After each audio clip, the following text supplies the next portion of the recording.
बांग्लादेश के लिहाज से बहुत ज्यादा व्यस्त रहा। दरअसल राजधानी दिल्ली के अंदर बांग्लादेश की पूर्व प्रधानमंत्री शेख हसीना की तरफ से एक प्रेस कॉन्फ्रेंस की गई और इस प्रेस कॉन्फ्रेंस के बाद में बांग्लादेश की राजनीति में भूचाल आ गया, क्योंकि शेख हसीना ने दावा कर दिया कि बहुत जल्द वो बांग्लादेश लौटने वाली है। क्या कुछ हुआ, आपको दिखाते हैं।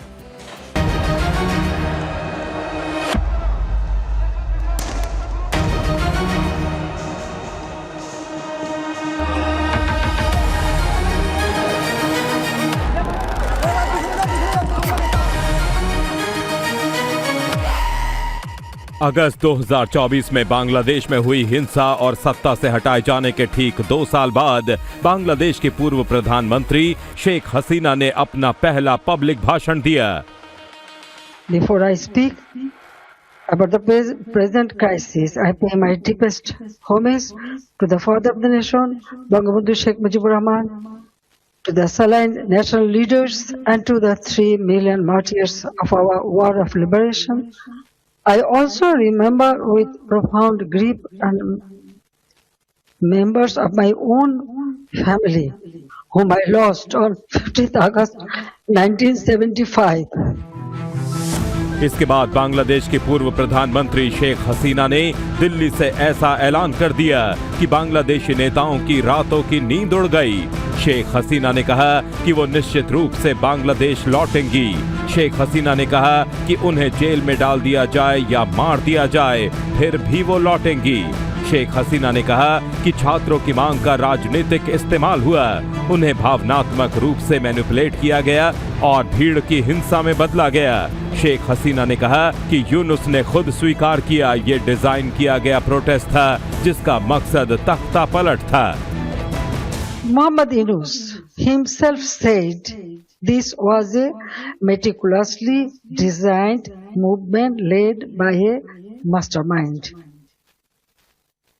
His own words exposed the truth. It was not simply a spontaneous student protest. There was no visible or responsible leadership. Instructions were given invisibly. It was organized, directed, and used to create a path to power outside the ballot box. Sheikh Hasina के पहले संबोधन के बाद उनके बेटे सजीब Wajid Joy का भी बयान सामने आया और उन्होंने आरोप लगाया कि बांग्लादेश एक और पाकिस्तान बन गया है और ये भारत के लिए चिंता की बात होनी चाहिए। What should concern India most is Bangladesh has become another Pakistan on India's eastern side. You have another Pakistan today on your eastern front. Foreign intelligence services, especially ISI, has an open hand. Militants, hundreds of convicted terrorists that our Awami League government arrested and convicted and put behind bars, have been released from prison. Hizb ut-Tahrir marches openly. Al-Qaeda operatives speak at public rallies. This is what is happening in Bangladesh. Sheikh Hasina के इस virtual संबोधन में वैसे तो कई लोगों ने हिस्सा लिया, लेकिन बांग्लादेशी क्रिकेटर शाकिब अल हसन को हिस्सा लेने की भारी कीमत चुकानी पड़ी, क्योंकि बुधवार देर शाम उनके घर पर पेट्रोल बम से हमला किया गया, जिसे शेख हसीना की पार्टी आवामी लीग ने राजनीतिक हिंसा बताया। दावा यह भी किया जा रहा है कि शाकिब के घर पर कुछ लोगों ने तोड़फोड़ करने की भी कोशिश की है। वहीं शेख हसीना की इस प्रेस कॉन्फ्रेंस पर बांग्लादेश तारिक रहमान सरकार भड़क गई है। बांग्लादेशी सरकार ने इसे अपनी संप्रभुता और जुलाई क्रांति के शहीदों का अपमान बताया और 2013 की प्रत्यर्पण संधि के तहत शेख हसीना को वापस सौंपने की मांग को दोहराया। बांग्लादेश के लिहाज से बहुत ज्यादा व्यस्त रहा। दरअसल राजधानी दिल्ली के अंदर बांग्लादेश की पूर्व प्रधानमंत्री शेख हसीना की तरफ से एक प्रेस कॉन्फ्रेंस की गई और इस प्रेस कॉन्फ्रेंस के बाद में बांग्लादेश की राजनीति में भूचाल आ गया, क्योंकि शेख हसीना ने दावा कर दिया कि बहुत जल्द वो बांग्लादेश लौटने वाली है। क्या कुछ हुआ, आपको दिखाते हैं।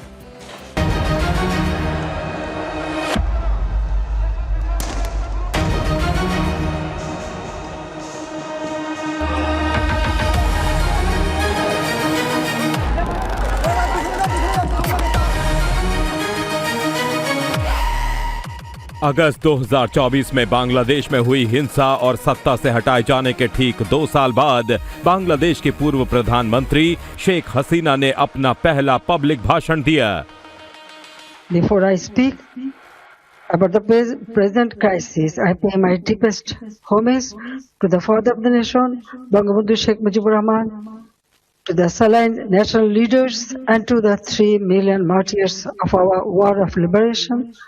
I also remember with profound grief and members of my own family, whom I lost on 15th August 1975.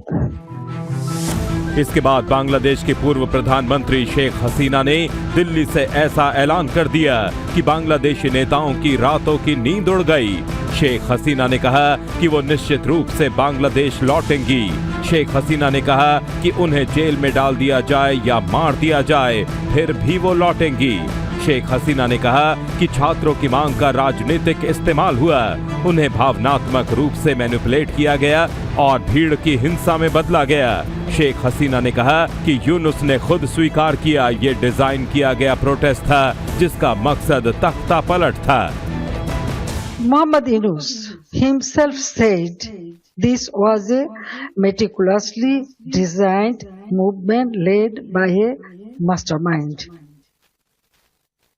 His own words exposed the truth. It was not simply a spontaneous student protest. There was no visible or responsible leadership. Instructions were given invisibly.